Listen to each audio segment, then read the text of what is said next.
Bonjour à tous. Alors aujourd'hui ça va être une session remplacement de batterie sur trois cartes. Donc la première c'est la mienne. Donc une 1260X PPC.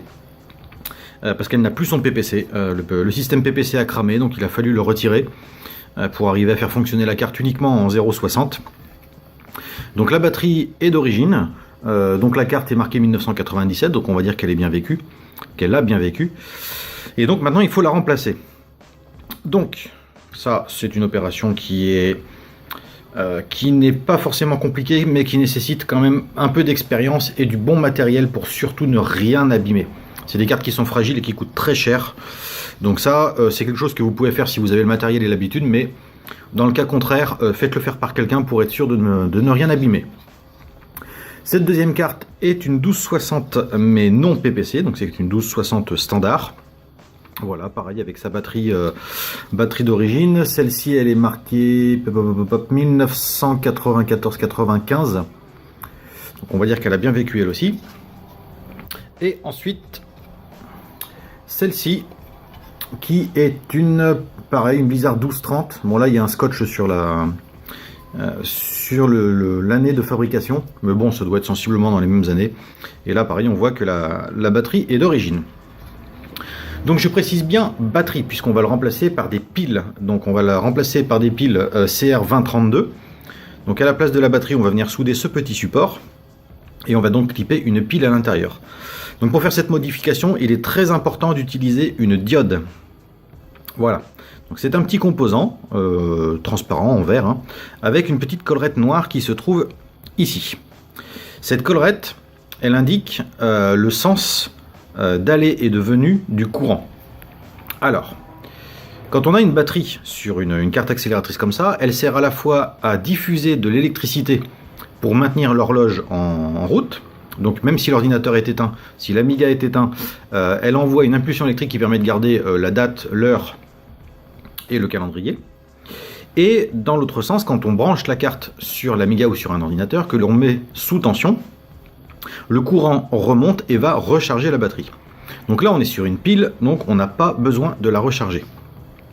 Donc pour permettre au courant de descendre de la pile vers la carte pour maintenir la mémoire quand on est hors tension, et que le courant n'aille pas dans l'autre sens pour ne pas faire exploser la pile puisqu'elle n'a pas besoin d'être chargée, on va utiliser cette diode qui laisse passer donc dans ce sens-là le courant de la pile vers la carte et qui ferme le courant de la carte vers la pile. Ce serait l'inverse si on prenait la diode à l'envers.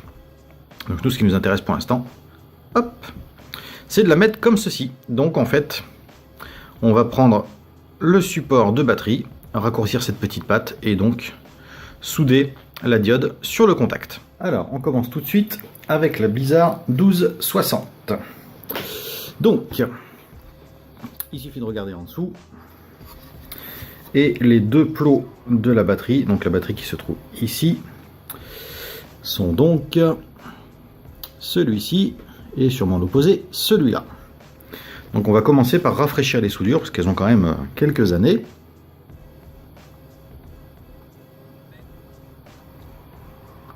Tac, voilà.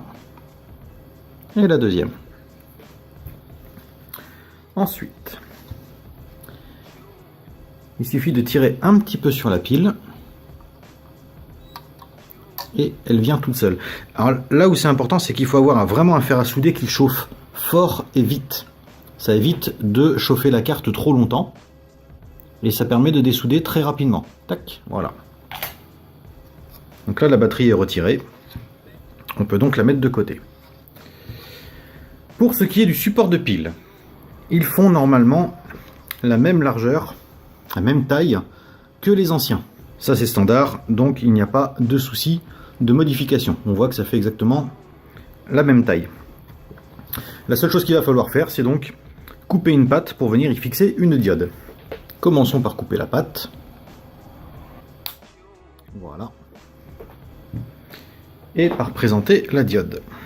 Donc voilà, on va la ressouder comme ça. Ça dépassera à peine et la diode fait la taille de la patte. Et voilà, la première carte est prête. Donc le support de pile est posé. On voit la petite diode qui est là. Voilà, la réparation ne se voit quasiment pas. Et maintenant, quand la batterie est usée, vous avez juste à remplacer la pile. Je pense que là-dessus, on doit avoir une durée de vie d'au moins, je vais donner une fourchette entre 2 et 5 ans. Voilà. Et voilà, donc ça résout tous les problèmes de batterie qu'on peut avoir avec ces cartes-là. Voilà, donc ce sera exactement la même chose pour les 2 autres cartes qui vont suivre. Petite information, si c'est un travail que vous voulez faire réaliser et que vous souhaitez m'envoyer votre matériel, je vous mets dans la description un lien vers mon site avec une fiche de prise en charge à télécharger. Dessus, vous aurez toutes mes coordonnées, vous aurez tout ce qu'il faut. Je travaille par devis, donc si vous avez quelque chose à faire réparer, contactez-moi. Envoyez-moi des photos de votre matériel à réparer, à modifier ou quoi que ce soit. On peut communiquer aussi par téléphone si vous le souhaitez. On se met d'accord sur le type de réparation et sur les devis. Si on tombe d'accord, on fait affaire. Si on ne tombe pas d'accord, on ne fait pas affaire. Bien évidemment, je peux vous fournir un devis papier, par mail. Et évidemment, toute réparation sera accompagnée d'une facture dans le colis retour. Voilà, je vous remercie d'avoir regardé cette vidéo et je vous dis à très bientôt.